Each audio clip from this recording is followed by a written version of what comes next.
السلام عليكم ورحمة الله تعالى وبركاته دمان صاحبada qaaliga ah ee channelkan la jaanqaad dunida ku xiran aad baan idin salaameynaa ku soo dhawaada channelkeena cusub channelkan waxyaabaha aan ku soo bandhigi doono waxa kamid ah waliba aan xog ku saareyno ama ujeedooyinka loo aasaasay kamidaba inaan ku soo bandhigno tiknoolajiyada dunida heerarka kala duwan ee soo martay xilligan heesha ay marayso waxay ugu dambeeyay update-ka waliba inaga oo uga faa'iideynayna dalkeena iyo dadkeena Soomaaliyeed in ay ka faa'iideystaan tiknoolajiyada dunida meesha ay marayso waxa xusid mudan in dunidan aynu hadda joogno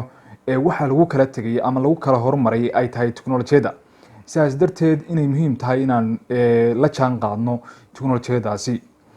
waxa wada ogsoon tihiin in dunida wadamada horumaray hadda jooga ama xilligan jira ay ku horumareen dhinaca tiknoolajiyada taa macnaheeduna ay tahay wadamba sida uu tiknoolajiyada ku yahay ayuu adduunka heerkaas ayuu ka joogaa dhaqaalaha ayay waxay ka qaadataa qayb xoog leh runtii dalkeenu intaanu burburin ka hor waxa uu kamid ahaa wadamada tiknoolajiyada ugu horumarsan dhinaca Afrika saas darteed inaynu booskeeni iyo boos ka horumarsan la soo noqono waxa xusid mudan in tiknoolajiyadu hadda ay sahlan tahay in laga faa'iideysto sida aasaasida warshadaha farsamooyinka kala duwan ee casriga ah iyo waliba wax kasta oo tiknoolajiyad la xiriira marka sidaas darteed waxaa looga baahan yahay dadka Soomaaliyeed inay ku baraarugsanaadaan muhiimadda ay leedahay sidaas darteed bananana waxaanu halkan idinku soo gudbin doonaa muuqaallo barnaamijyo taxana ah kuwaasi oo aanu kaga hadli doono tiknoolajiyada marka qaarkood waxaan xusi doonaa heerar kala duwan dalkan tiknoolajiyada ka soo maray warshadihii Soomaaliya lahaan jirtay iyo waxyaalaha la halmaala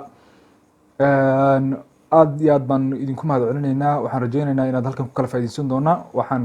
idinka codsanaynaa sidoo kale inaad channelka subscribe taabataan si aad halkaas barnaamijyo iyo muuqaallo iyo xoog kala duwan uga heshaan